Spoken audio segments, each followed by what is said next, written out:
There's a new governor in town as of Tuesday. So today on CityCast Las Vegas, we're talking with Yvanna Cancela.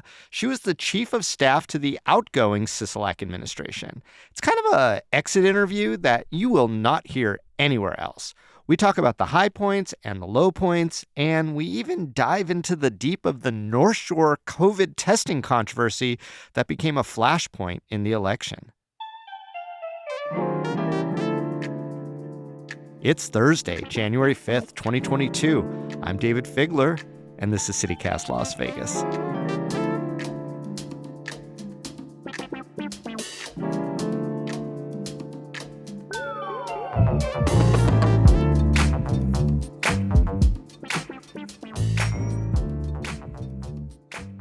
Yvanna Cancela, welcome to CityCast Las Vegas. I'm so happy to be here. Thank you for having me. You were appointed to be the governor's chief of staff in September 2021, which was after the legislative session. What were the main responsibilities of your job? So as chief of staff, you have to work really closely with the governor, and that relationship really determines how the chief of staff will operate. No two chiefs of staff to governors in the country have the same structure. If you look at the National Governors Association, they break it down into like a CEO model versus a COO model versus a chair to the board model. There are lots of different ways to think about it. Right. In Nevada, the chief of staff, at least in my time, my job was to lead the executive branch. So I worked really closely with the cabinet to run the governor's office, which was a spectacular team of folks who, despite having one of the smallest governor's office in the country, do incredible work every day. And then working closely with the governor to execute his vision for the state. And that plays out in everything from being the first call when there are snowy roads and we have to determine whether or not we're going to have a late start to the operations of government, all the way to helping design strategy for the budget. No 2 days are the same, and it is sometimes overwhelming, sometimes chaotic, but always really rewarding work. I love that you're getting into the nitty gritty of it, like the phone call for the snowy days, which I'm sure were plentiful from up north. Now, you've had a lot of interesting jobs leading up to this one. You served as a state senator and you did some political work and you worked in the Biden administration. Was there anything about this job, working as the chief of staff for Governor Sisolak, that surprised you? Yes, every day. Yes. The biggest surprise was how ill-equipped our state government is to meet the needs of a really quickly changing dynamic state. Our state government is not designed to operate in a 2023 Nevada. Everything from our tax structure to the almost entirely horizontal structure of our executive branch really keep us from being able to be more nimble and forward moving. And I thought I understood that as a state senator, but actually being in the mechanics of it was wild. No fault to any individual. It's entirely structural. Sometimes we just bumped up against walls that felt unnecessary. And I imagine, sometimes the public saw those walls in very big ways. We had the whole breakdown of DETR, which was the unemployment system. But there were other things, too, that we probably don't know about. Let's talk a little bit about 2022 as a year. You were there the full year.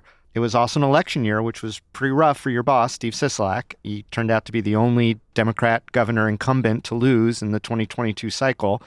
What do you think, Yvanna, happened here that didn't happen in the other states where the Democrat, who had some of the same challenges, got reelected? It's hard to compare what Nevada went through during the height of COVID and of the pandemic to what any other state experienced, because we're such a service sector driven economy.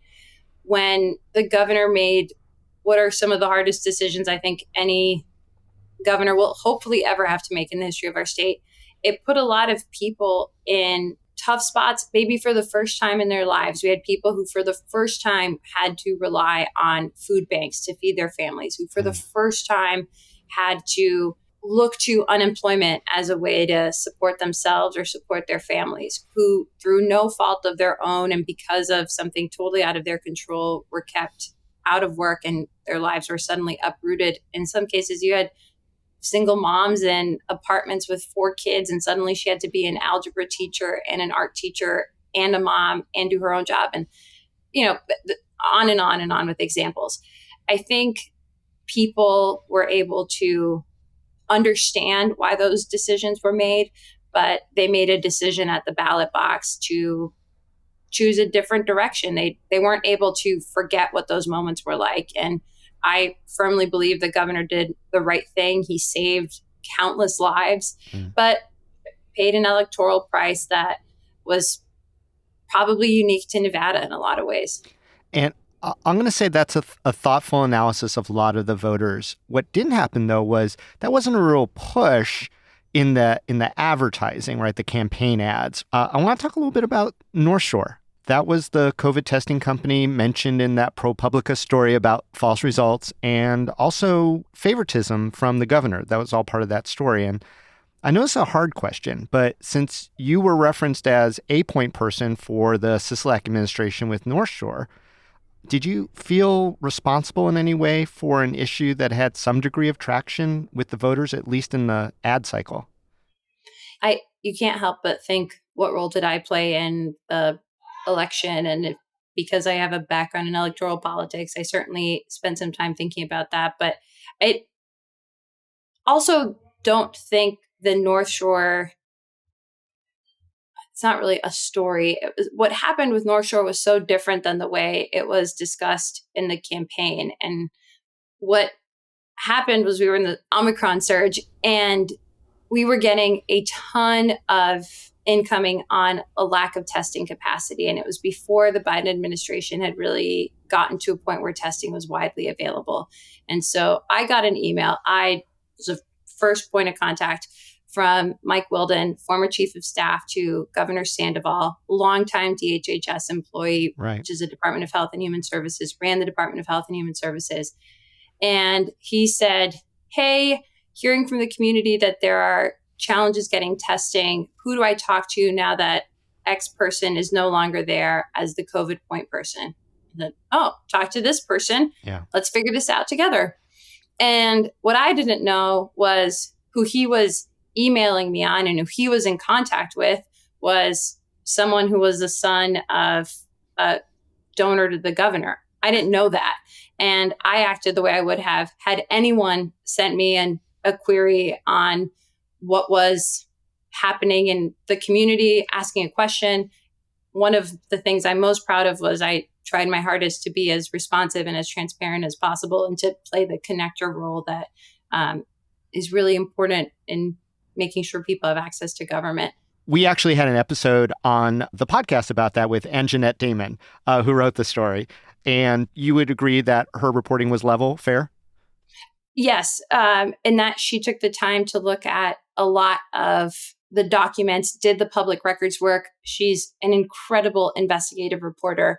However, the intricacies of licensing versus contracting and the role the state played versus the role municipalities and the university and the Washoe School District played in that there are differences in procurement versus licensing weren't ever really fleshed out. Well, let me ask you the ultimate question then. Do you think that the Lombardo campaign bringing up Northshore as a failure of the Sisolak administration was unfair? I believe in taking responsibility for action. So, and all is fair in politics. So okay. I don't think there's ever anything that's unfair to bring up in campaigns. Campaigns are the worst. They played at the least common denominator of intellect. They're just campaigns are generally just the worst in messaging. So do I think it was unfair? No, I don't think anything's off the table, but I firmly believe we did everything possible at the state level as soon as we were made aware of the issue to reverse course and make sure that we were thorough in dealing with Northshore. And if you're playing defense in politics, you're losing. So there wasn't a great way to explain that. Do I think they talked about it fairly? No, but that's politics. That's political campaigning. Yeah.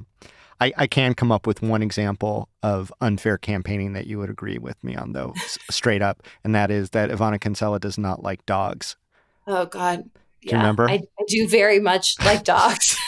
Yes. You remember you had an opponent in a election where he kind of tried to insinuate that you did not like dogs, and Oh, yeah. that was when he Yeah. lost everybody. Yes.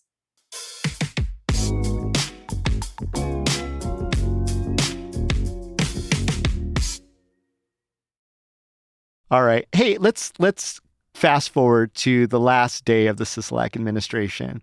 What was the vibe like in the office, or is it the mansion? Where do y'all hang out? And what was the vibe like?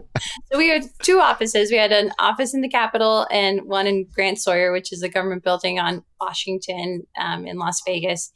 And it was pretty quiet, right? You reach a point where you've done most everything you can. It was also the Friday before New Year's weekend. So the governor let folks go home early and the team, said our goodbyes and that was it. We'd cleaned out our offices. It was a long goodbye. It was a long stretch between election day and the end of the administration. So we had lots of moments to celebrate all the good work we did and celebrate with each other and talk about the best, the hardest, the things you won't forget moments, and then leave the office in the best shape possible so the next administration could come in and get to work. Let's talk about some of the accomplishments. The governor hasn't really been open to taking questions in the last few days about it, but he did issue a list of what he saw as his biggest accomplishments of the term. Which one of those accomplishments that Governor Sisolak put out there were you personally most proud of? Probably the Home Means Nevada initiative. We figured out how to use American Rescue Plan dollars to put $500 million of funding toward affordable housing into the community. And it won't fix the problem. We have a lot of work to do on housing in Nevada, but it started the work to push us to at least being at baseline, right? We're not so far behind that we are going to be struggling with this issue in a severe way for years to come. And we won't see those developments all get built. We didn't see those developments all get built last year. They will be built over the course of the next few years by 2026. That's what the rules mandate. And to think about 10 years from now when someone is able to get a home that wasn't there until we did that work, I'm really, really proud of that. Where do you see the Lombardo administration going with all that work that you started? Well, it's my hope that they will pick up where we have left off. We allocated $1.9 billion American Rescue Plan dollars. Those have all sorts of federal rules to them and have really specific reporting requirements. Separate from that, the Lombardo administration will start the 2023 session with over $1 billion in what are called one-shot dollars, excess revenue dollars that can be spent on one-shot items because they're not dollars that will be there long-term necessarily.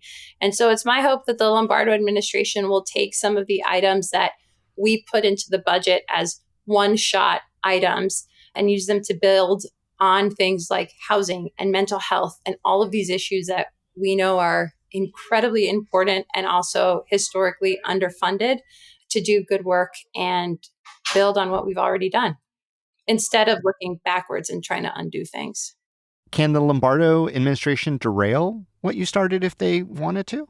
They could take things in different directions, and they'll have to negotiate with the legislature to do that because the legislative session is controlled by a Democratic Assembly and Senate, and they can try to push to move in a different direction, to overhaul some of the policies we put in place. But it would be really hard to imagine them completely derailing any of the work.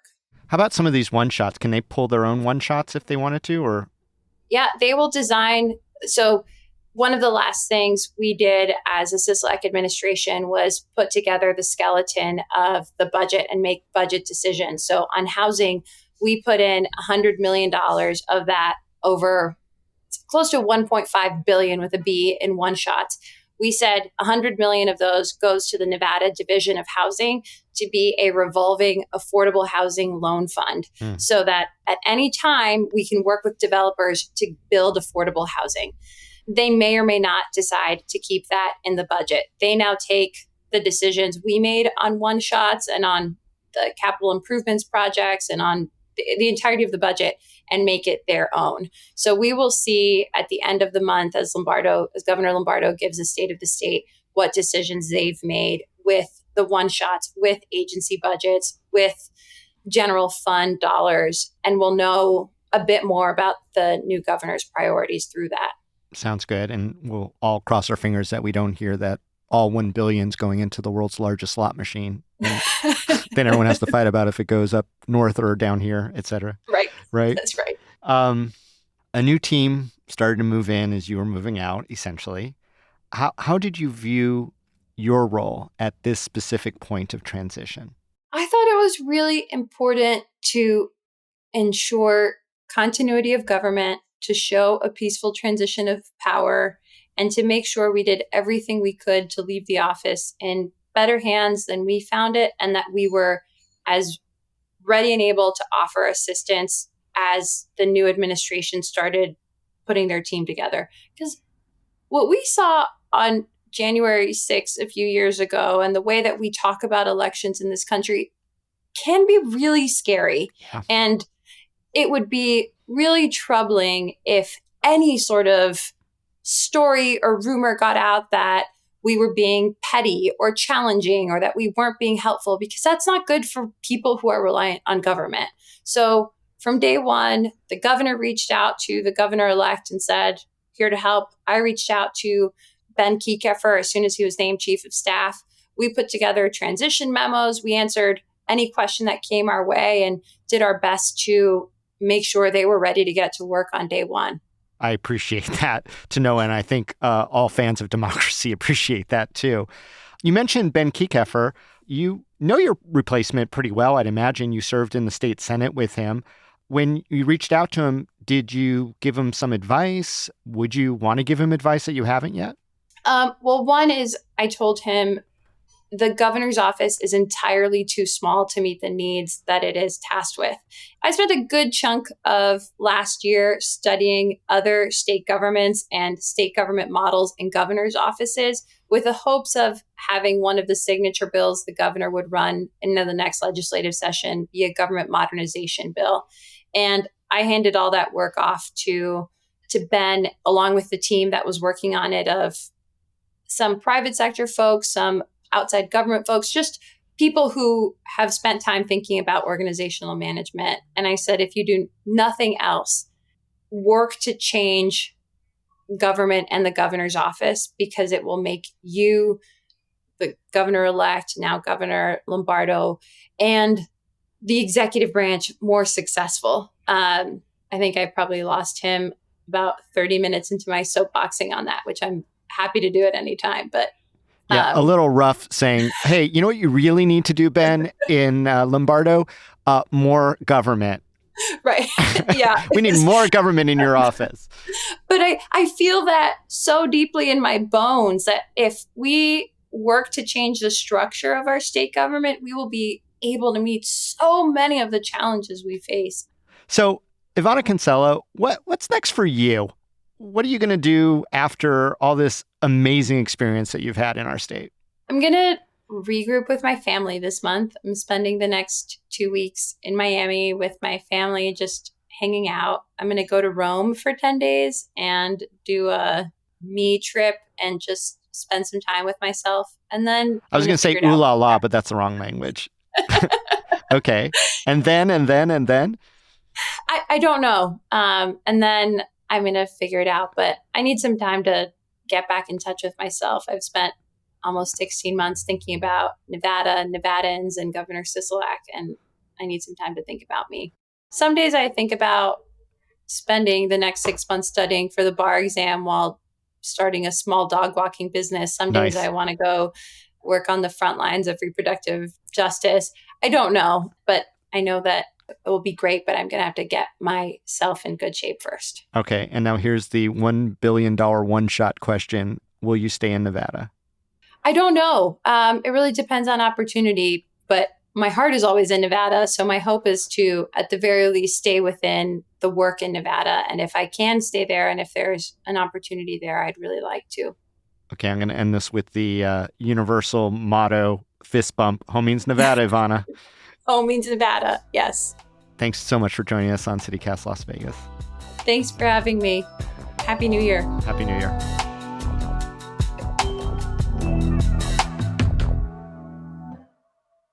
Okay, y'all, it's time for a little news before you go. As the Raiders move on from quarterback Derek Carr, they reportedly have their eyes on none other than Tom Brady, everyone's favorite ageless wonder if he doesn't retire. His isn't the only name in the Raiders mix, though. Others mentioned include Jimmy Garoppolo and even Aaron Rodgers. And unlike me, if you're a football fan, those are probably really big names. Meanwhile, if you haven't heard of Spiegelworld, which I definitely have, you've probably heard of the company's over-the-top shows on the Strip. Absinthe, OPM, The Atomic Saloon Show. Now it's bought its own town, Nipton. That's right there on the Nevada-California border. The company plans to make it into a circus village where visitors can mingle with performers as they create new shows.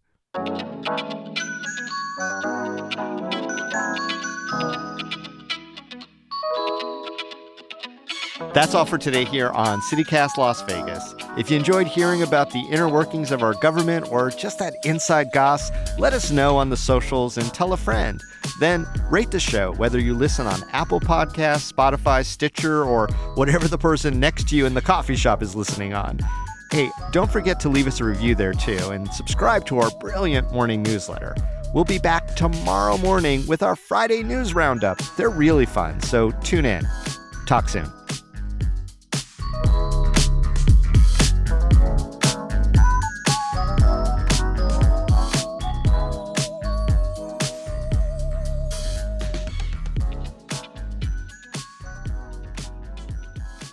We're just waiting for the noise in the back to maybe die down a little bit. Sorry. No, it happens. You're with fam. All They're good. cooking dinner. Sorry.